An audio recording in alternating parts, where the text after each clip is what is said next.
China se estaba moviendo apresuradamente en este momento, aunque lograron retrasar la velocidad de avance del ejército surcoreano. Después de que rompieron la línea defensiva de la zona desmilitarizada, el avance del ejército surcoreano se estaba acelerando poco a poco. El colapso del ejército norcoreano en varios frentes sacudía gravemente la línea del frente. La destrucción de las fuerzas voluntarias chinas en Gyeonggansan y Yangon conmocionó al liderazgo de Pekín. En especial, la impresionante reputación de la unidad Yongal, que se destacó por su valentía, se difundió ampliamente entre las tropas chinas. Dentro del ejército chino, se rumoraba que era una unidad compuesta solo por los hombres más fuertes, y estos rumores, en realidad, bajaban considerablemente la moral de las tropas chinas. El liderazgo en Pekín también se impactó por esto. Ellos se consideraban una gran potencia y pensaban que Corea solo era un país pequeño, así que era comprensible que se sorprendieran al ver que el ejército de un país pequeño estaba derrotando al de una gran potencia. El ejército coreano no solo combatía al norcoreano. La derrota de las fuerzas voluntarias, apoyadas por China, ante una fuerza superior, fue un gran impacto. Las llamadas fuerzas voluntarias eran iguales al ejército chino con armas rusas.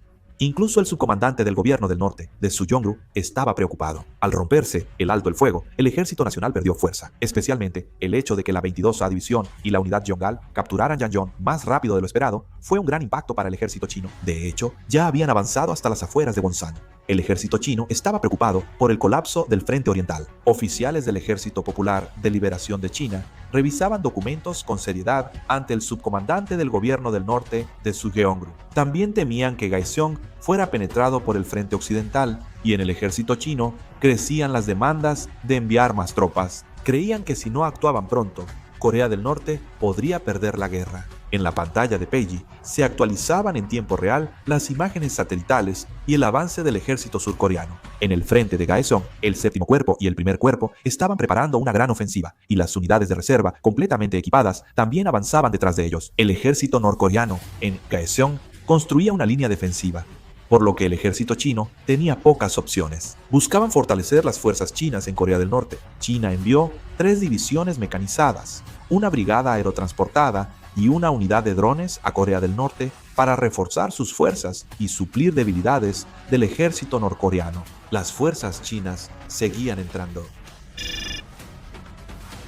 Aiden Yang, analista de inteligencia de la Agencia de Inteligencia de Defensa del Departamento de Defensa de Estados Unidos, estaba realizando su análisis de inteligencia como de costumbre hoy. La información de hoy sorprendió totalmente a Aiden Yang, el analista de inteligencia. Esto se debía a que había llegado información de que el ejército chino había decidido enviar más tropas. Esto se debía a que los documentos mostraban imágenes satelitales de fuerzas blindadas chinas cruzando la frontera con Corea del Norte. Desplegaban muchos drones y se preparaban para combatir en lugar del ejército norcoreano. El oficial de inteligencia, Aiden Yang, llamó rápidamente por teléfono a algún lugar. El oficial de inteligencia, Aiden Yang, preocupado por la posibilidad de una tercera guerra mundial, pensó que debía proporcionar información a Corea lo antes posible. Corea del Sur estaba monitoreando los movimientos adicionales del ejército chino basándose en la información enviada por los informantes dentro de Estados Unidos. Satélites de reconocimiento y recursos de inteligencia de Estados Unidos se transferían en secreto a Corea sin aprobación estadounidense. Gracias a esto, Corea pudo detectar rápidamente los movimientos del ejército chino y se preparó en consecuencia. Muchos agentes procoreanos en Estados Unidos filtraban información militar china a Corea. Corea usaba satélites y la red de interceptación de Estados Unidos para monitorear en tiempo real a las tropas chinas. El alto mando militar y el gobierno de Corea del Sur se enfurecieron al recibir esta información. El despliegue de fuerzas adicionales por China aumentó la ira hacia Estados Unidos. Aunque China envió refuerzos, lamentaban que Estados Unidos no los apoyara. El ministro de Defensa, al notar la creciente participación de China en la guerra, consideró atacar su territorio continental. Corea le preguntaba a Estados Unidos por qué no los apoyaban. El gobierno de la República de Corea solicitó una videoconferencia con Estados Unidos para discutir el apoyo militar y el problema de los abusos. Pero Estados Unidos respondió descaradamente: ya les estamos proporcionando apoyo militar, médico y de inteligencia de reconocimiento. ¿Qué más esperan de nosotros? Eso fue lo que le preguntaron a Corea. Corea respondió: Estados Unidos y Corea son aliados de sangre. ¿Tiene sentido quedarse de brazos cruzados mientras Corea cae? Entonces Estados Unidos empezó a burlarse de Corea, diciendo que sin su ayuda, Seúl ya habría caído hace mucho tiempo. Corea se enfureció. En una situación en la que muchos soldados chinos habían entrado en la península de Corea y las fuerzas surcoreanas estaban al borde de un enfrentamiento directo con el ejército chino, Corea preguntó si las fuerzas estadounidenses no iban a intervenir. Además, Corea dijo que si Estados Unidos no ayudaba, no tendría más opción que desarrollar armas nucleares a gran escala y atacar el territorio continental chino para ejercer su derecho a la autodefensa. Decían que era la única opción para la supervivencia de Corea. Estados Unidos advertía que avanzar al norte provocaría la Tercera Guerra Mundial. Estados Unidos solo amenazó con retrasar el apoyo en suministros militares, información médica y de reconocimiento que estaban proporcionando actualmente. Las partes seguían teniendo intereses en conflicto. Entonces, Corea propuso una solución de compromiso. Pidió que al menos defendieran la retaguardia. Afirmaron que al menos se debía reforzar la presencia de las fuerzas estadounidenses en Corea y establecer una línea de defensa avanzada para fortalecer la defensa de la península coreana. El conflicto entre Corea y Estados Unidos se intensificaba. Estados Unidos no podía quedarse de brazos cruzados ante la situación en la península coreana. Como Estados Unidos mostraba una actitud tibia, sus aliados como Japón, Reino Unido, Francia y otros empezaron a dudar de Estados Unidos. Corea, mientras tanto, estaba llevando a cabo una campaña de opinión pública en la comunidad internacional. ¿Estados Unidos ignoraba a sus aliados? Por eso, los demás aliados de Estados Unidos también empezaron a desconfiar de Estados Unidos. Y al final, Estados Unidos no tuvo más remedio que aceptar las demandas de Corea. Aunque no participaron completamente, las fuerzas estadounidenses en Corea mantuvieron la estabilidad en la retaguardia. Estados Unidos envió una brigada blindada y 2 batallones de artillería a Corea para mantener la estabilidad en la retaguardia, y las divisiones que estaban encargadas de la vigilancia en la retaguardia se trasladaron al frente. Al mismo tiempo, también desplegaron equipos avanzados como los cazas F-30 y 5B y F-22 en Corea. Duplicaron el suministro militar al ejército surcoreano y Estados Unidos aumentó su apoyo para mantener la confianza con Corea. Pero como Estados Unidos no intervenía, Corea no podía evitar seguir desconfiando de ellos. Al volverse pasivo Estados Unidos, los países del Comando de la Organización de las Naciones Unidas apoyaron más a Corea. El Comando de la Organización de las Naciones Unidas se creó en 1950 para defender a Corea del Sur de la invasión norcoreana en la Guerra de Corea, luchando junto al ejército surcoreano contra fuerzas norcoreanas y chinas. Sigue siendo una fuerza aliada multinacional en Corea y Japón. Actualmente, la principal misión del Comando de la Organización de las Naciones Unidas es servir como puente entre el Comando Conjunto, Corea, Estados Unidos y la comunidad internacional, y cooperar en el apoyo de fuerzas de los países que proveen tropas. El objetivo es que países del Comando de la Organización de las Naciones Unidas ayuden indirectamente a Corea. Grecia, Sudáfrica, Países Bajos, Noruega, Nueva Zelanda, Alemania, Dinamarca, Estados Unidos, Bélgica, Reino Unido, Italia, Colombia, Canadá, Turquía, Tailandia, Francia, Filipinas y Australia aportan fuerzas al Comando de la Organización de las Naciones Unidas. En total, son 18 países. Reino Unido y Francia enviaron unidades navales a Corea, pero no han desplegado tropas terrestres. En su lugar, estaban proporcionando una gran cantidad de suministros militares. En el caso del Reino Unido, proporcionaron misiles Storm Shadow y 100 obuses autopropulsados. AS-9, 0 Francia, apoyó con 50 tanques Leclerc y misiles antiaéreos de corto alcance Mistral. Alemania proporcionó 20 obuses autopropulsados PGH-2000 y el sistema de defensa aérea IRIST, mientras que Canadá suministró una gran cantidad de municiones y equipos de protección. Aunque dicen que fue apoyo, en realidad tendrán que comprarlo después. Reino Unido, Francia y Alemania, principales países europeos, incrementaron y apoyaron activamente la ayuda militar a Corea. Expresaron su descontento con la pasividad de Estados Unidos. La actitud tibia de Estados Unidos en realidad provocó que otros países occidentales apoyaran activamente a Corea. Corea, respaldada por el apoyo activo de los países miembros del Comando de la Organización de las Naciones Unidas, se estaba preparando para una ofensiva aún más fuerte. Estados Unidos, sumándose a la tendencia internacional, aumentó la presión sobre China y tenía 3 flotas en el Pacífico Occidental. Seguían patrullando el Mar Amarillo, el Mar del Este y el Mar de China Oriental. Para presionar y reforzaron sanciones económicas contra China. Impusieron sanciones económicas a todo tipo de productos electrónicos, autos eléctricos e incluso paneles solares. Comenzaron a apretar aún más a China. Estados Unidos hizo públicas ante la comunidad internacional las pruebas de que China estaba profundamente involucrada en esta guerra y la criticó fuertemente. Estados Unidos y países occidentales ejercieron presión diplomática sobre China. Sin embargo, China respondió enérgicamente y afirmaba que, en realidad, Corea del Sur había invadido ilegalmente a Corea del Norte. La batalla diplomática entre Corea del Sur y China iniciaba en la comunidad internacional. El séptimo y primer cuerpo del ejército de Corea del Sur lanzaron una ofensiva masiva para tomar Kaesong. El séptimo cuerpo intentó una ruptura frontal con sus principales fuerzas blindadas, artillería y poder de fuego, mientras que el primer cuerpo atacó los flancos utilizando divisiones de infantería. Pudieron avanzar hasta las afueras de la ciudad de Kaesong con relativa facilidad. Aunque el ejército norcoreano seguía disparando armas antitanque, el poder de fuego del séptimo cuerpo era demasiado fuerte. Además, había muchos tanques. Incluso si destruían algunos, seguían llegando los poderosos tanques K2. Literalmente, los aplastaron con pura potencia de fuego. Llegaron a las afueras de Gaeseong con ayuda del séptimo cuerpo en la batalla de la iglesia, pero esto causó un problema. En combate urbano, los tanques no pueden mostrar su máximo rendimiento. El tanque destruye al enemigo a distancia, cubre a la infantería y usa su movilidad para romper el frente y desorganizar al rival. Cada edificio, como oficina y fortaleza, es muy resistente, por lo que destruirlos toma mucho tiempo y recursos. Los edificios modernos de concreto reforzado son tan duraderos que resisten 1 o 2 bombardeos. Al entrar los tanques a la ciudad, los edificios permiten que la infantería, con armas antitanque, los ataque desde callejones, ventanas y azoteas. Además, los edificios densamente agrupados en el centro de la ciudad reducen el campo de tiro, y las calles estrechas, junto con numerosos obstáculos, dificultan el movimiento de los tanques. Aunque el centro de Gaeseong estaba cerca, no podían entrar los tanques fácilmente, así que no se requerían muchos. Era necesario hacer algunos ajustes en la estrategia. Gaeseong era una fortaleza defendida rigurosamente por el ejército norcoreano y los voluntarios chinos.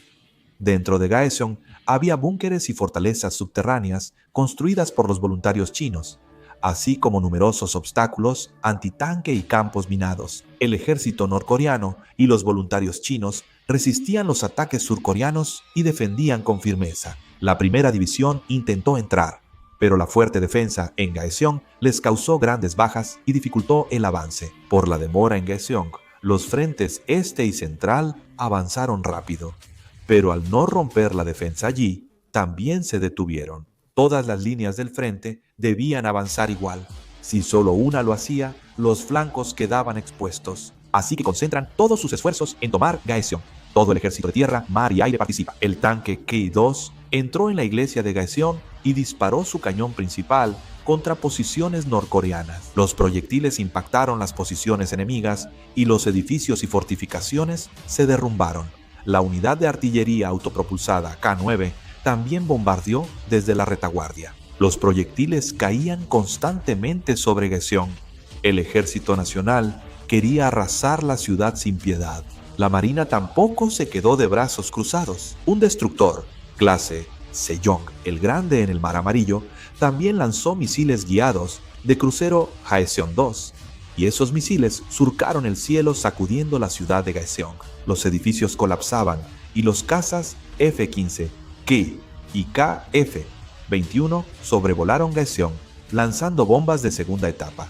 Era un infierno. Cientos de misiles y proyectiles caían sobre Gaeseong cada día. En esa situación, el ejército voluntario chino y el ejército norcoreano estaban deteniendo el ataque del ejército nacional usando ataques con drones. Enjambres de drones del ejército voluntario chino atacaban a la infantería nacional y ambos bandos sufrían una masacre. El ejército voluntario chino y el ejército norcoreano estaban respondiendo utilizando estos drones. Los drones, vista en primera persona, atacaron blindados y tanques K1A2 del ejército nacional y lanzaron drones kamikaze en masa contra la infantería surcoreana, causándoles bajas constantes. En el caso de los drones de reconocimiento, proporcionaban en tiempo real las rutas de movimiento del ejército nacional a las fuerzas chinas, permitiéndoles saber hacia dónde se dirigían. Después atacaban esa zona con morteros. El ejército surcoreano no estaba listo para la guerra con drones y sufría grandes pérdidas al no poder responder bien. Mientras el ejército surcoreano no lograba preparar rápidamente una respuesta, los drones chinos seguían presionando a las fuerzas surcoreanas. El ejército de tierra de Corea del Sur no está bien preparado para la guerra con drones. Y es comprensible, ya que no ha pasado mucho tiempo desde que los drones se empezaron a utilizar seriamente en la guerra. Se usaron desde la guerra entre Azerbaiyán y Armenia en 2020. Por lo que faltaba doctrina y entrenamiento para la guerra con drones. Por eso, cuando los drones atacaban, solo podían seguir siendo atacados. Por otro lado, el ejército surcoreano formó rápidamente un equipo de respuesta antidrones y mostró cómo neutralizaban los drones. Esta vez, trajeron y operaron la nueva arma láser Cheongwon que habían desarrollado. Gracias a eso, pudieron reducir mucho los ataques de drones en comparación con antes. Como seguían recibiendo apoyo tras la caída de Gaeseong, el ejército surcoreano consideró rodear Gaeseong más ampliamente. Los soldados de reserva también estaban desempeñando un papel importante en esta guerra. Libraban una guerra de opinión pública, subiendo videos y fotos a Telegram y redes sociales, mostrando al ejército norcoreano y voluntarios chinos siendo derrotados. Si solo veías estas redes, parecía que el ejército surcoreano avanzaba al norte con orgullo y sin bajas. Así, personas de todo el mundo que apoyaban al ejército surcoreano también comenzaron a apoyar a Corea. En Corea existe una unidad de fuerza de respuesta rápida estratégica nacional que se despliega velozmente en territorio enemigo con apoyo aéreo, similar a la 101A División Aerotransportada de Estados Unidos. También está el Séptimo Cuerpo, en particular la Segunda División, conocida como la Unidad Nodo. El Séptimo Cuerpo desplegará la 201A Brigada de Respuesta Rápida y la 203A Brigada de Respuesta Rápida de la Segunda División en la zona de Gyeongcheon, al norte de Kaesong. Con esto planeaban cortar todas las rutas de suministro hacia Kaesong. Al mismo tiempo, pensaban tomar Kaesong atacando la retaguardia, donde la línea defensiva era más débil. La Segunda División logró ser transportada de manera segura a Guncheon mediante un puente aéreo, recibiendo escolta aérea durante la operación. El Séptimo Cuerpo decidió que, ante cualquier evento, la Octava División avanzara al norte rodeando Kaesong. Se decidió así para no dejar a la Segunda División sola en la retaguardia. La Octava División cercó Kaesong, extendiendo el cerco a Gyeongcheon, Yangpong y Pakhu. Como dije, sin el ejército voluntario chino, el ejército norcoreano se habría rendido y pudimos avanzar fácilmente. Mientras bombardeaban Kaesong, tocaban las puertas de la ciudad y estrechaban el cerco. Actualmente, en Corea del Sur, con el aumento del sentimiento antichino, han aumentado los casos en los que se ataca a personas solo por ser chinos o de la etnia coreana china. Tal vez sea algo natural. El sentimiento antichino ya era fuerte, y al enviar tropas a Corea y escalar la guerra, se entiende cómo se sienten las familias que perdieron seres queridos por el ejército voluntario chino. Sin embargo, actualmente hay un número considerable de chinos y coreanos de China residiendo en Corea. Pero esas personas no pudieron regresar a China. En esa situación, al recibir discriminación, persecución e incluso amenazas de muerte, los chinos fueron acumulando este descontento, lo que llevó a que finalmente causaran disturbios en Seúl. Los disturbios ocurrieron sobre todo en Daerim-dong y Sillim-dong, zonas con alta concentración de chinos y coreanos de China. Al principio mostraban pancartas en coreano y chino, pero la protesta pronto se volvió un motín violento. Saquearon instalaciones clave de Corea en un ataque sorpresa, donde coreanos de China y chinos causaron disturbios. Ellos estaban atacando tiendas de conveniencia y comercios, rompiendo ventanas y robando cosas. Algunos vehículos explotaron al defenderse. También atacaron instalaciones clave y oficinas gubernamentales de Corea. Solo el número de alborotadores superaba los 1000. Manifestantes arrojaron cócteles Molotov a la estación de policía y usaron excavadoras para amenazar en la subestación. Decían que no molestaran a China y pedían que se protegieran los derechos de los coreanos de China. Los disturbios crecían.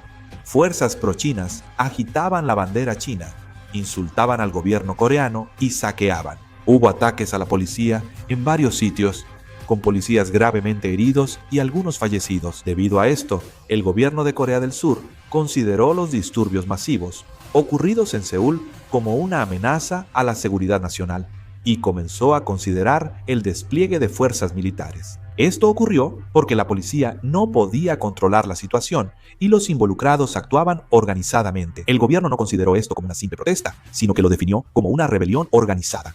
Dices que es difícil controlar esto solo con la fuerza policial. Por supuesto, dentro del gobierno, algunos funcionarios expresaron su preocupación de que el uso de fuerzas militares para reprimir con violencia podría causar controversia en la comunidad internacional. Algunos dijeron que los alborotadores armados mataban policías y que, bajo ley marcial, debía responderse con mano dura. Finalmente se enviaron fuerzas militares para reprimirlos. Los alborotadores lanzaban cócteles Molotov y los soldados disparaban balas de goma y usaban escudos para reprimirlos con fuerza. No pasaron ni unas pocas horas desde que se desplegó el ejército y el disturbio fue completamente sofocado. El Ministerio de Defensa, mediante el Departamento de Información, difundió propaganda diciendo que alborotadores chinos atacaban instalaciones importantes de Corea. También los presentaron como espías que querían derrocar a la República de Corea, no solo como inconformes. En medio de esta situación, dentro de China, se decía que estaba ocurriendo una masacre de chinos en Corea, y el conflicto entre Corea y China se estaba intensificando aún más. Medios occidentales, como CNN y British Broadcasting Corporation, informaron que, tras disturbios en Seúl, China causaba inestabilidad en Corea. El Ministerio de Relaciones Exteriores de China acusó al gobierno coreano de masacrar a Joseon-yok y chinos,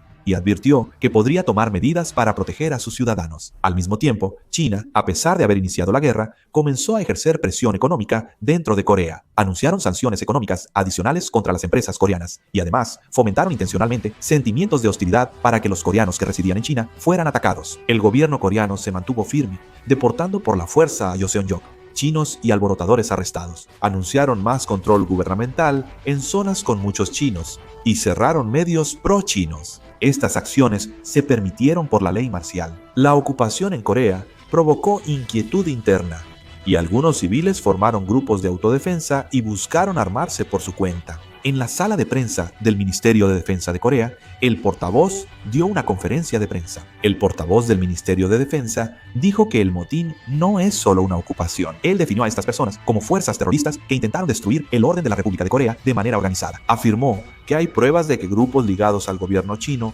promovieron la rebelión usando simpatía hacia Corea del Norte. Al mismo tiempo, el vocero del Ministerio de Defensa declaró que ya no pueden tolerar la interferencia de China. Afirmaron que responderán con firmeza ante amenazas a Corea del Sur y reafirmaron su determinación. Afirmó que defenderán la independencia y libertad de Corea hasta el final, sin ceder ante amenazas de China ni provocaciones de Corea del Norte.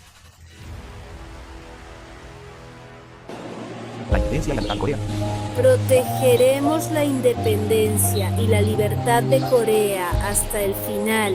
Protegeremos la independencia y la libertad de Corea hasta el final.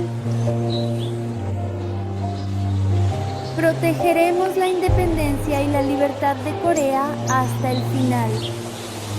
La independencia y la libertad de Corea. La independencia de Corea. La independencia de Corea. La independencia de Corea.